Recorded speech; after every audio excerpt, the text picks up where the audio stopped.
So we celebrate this day. We celebrate this season. And in it, we have many traditions. If you've lived in various places around the world, you know that no place celebrates it exactly the same. This was a huge shock to me, especially at 10 years old, to find out that we didn't have Christmas trees in Venezuela. And not only that, they did Christmas very differently. They did not do all the presents under the tree, of course, because there were no trees, but they didn't even do much gift giving on the 25th of Christmas. That was the celebration of the birth of the baby Jesus. They exchanged gifts on January 6th, which was the day of the Magi, when the three wise men were supposedly giving gifts to the baby Jesus. And then I went to Germany, and it was a totally different Christmas celebration also. And I thought, this must be where the trees came from, because those people practically worship pine trees, Tannenbaums. As a matter of fact, when a house is built, they always put a Tannenbaum on top as it's being built, and it's for good fortune, because evergreens stay green all the time. So it's like a prosperity symbol. And they light their trees with real candles. So in the village where I lived, about 1,000 people, every year a house burned down. Every year, because they would only use real candles. And they didn't light them till Christmas Eve. But that was normal to them, so they just kept doing it. They probably still do it. But that's not where the trees came from. So it's really, the lighting of the trees, it goes way back.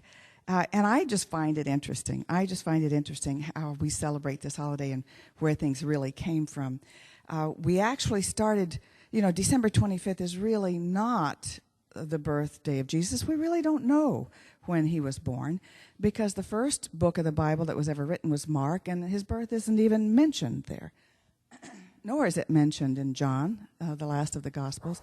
It's only mentioned in Matthew and Luke, and actually those are two different stories, because they were going to two different audiences. But I'm not going to get into that.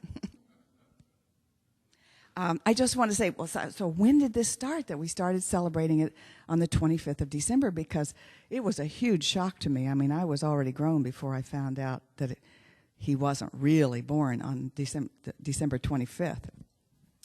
Well, we've been celebrating that since about the year 320. So about the time that it got codified as the official Roman religion, they decided to make December 25th the Feast of the Nativity. So why do you suppose they did that? Well, they had this big Roman celebration called Saturnalia, and it was really a winter solstice celebration. December 25th was the winter solstice at the time that it was made the birth of Jesus.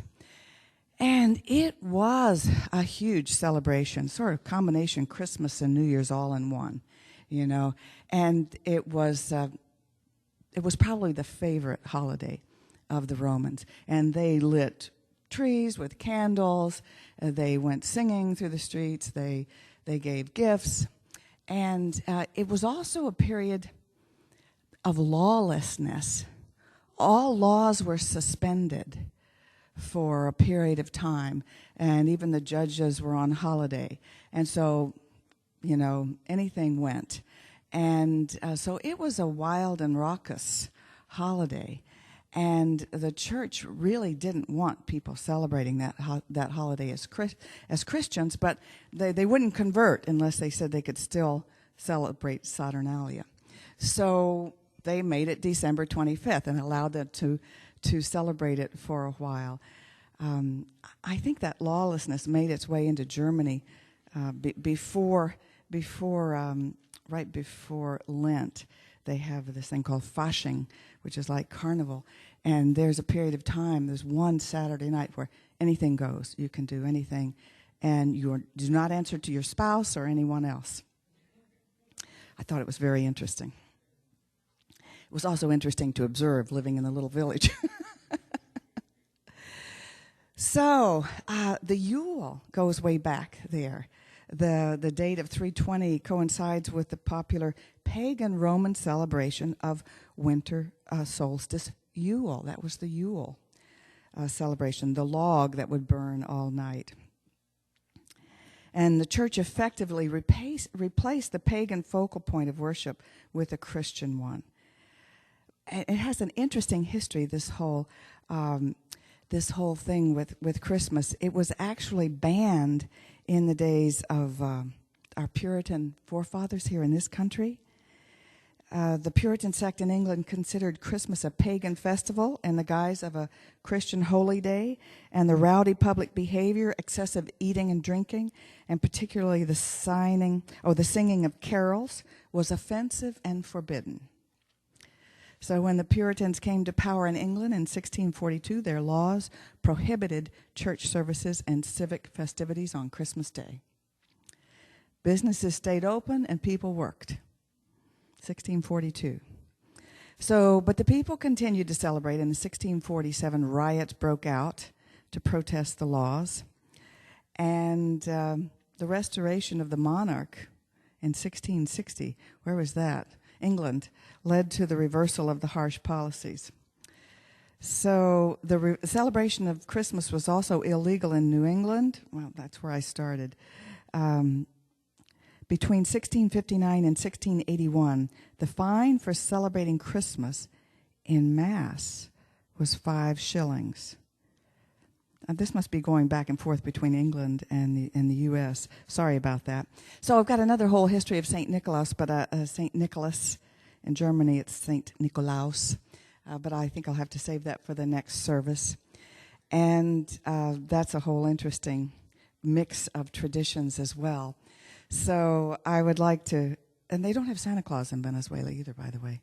No Santa Claus. So A Course in Miracles talks about Christmas also, and it says, Christ is God's Son as he created him.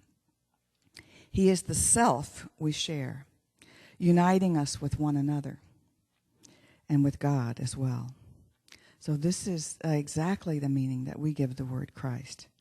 It says, the sign of Christmas is a star, a light in the darkness. See it not outside yourself, but shining in the heaven within, and accept it as a sign. The time of Christ has come. It is in your power to make this season holy, for it is in your power to make the time of Christ be now. And so it is. So happy holidays, and I'd like to invite my husband, Reverend Bob, to continue.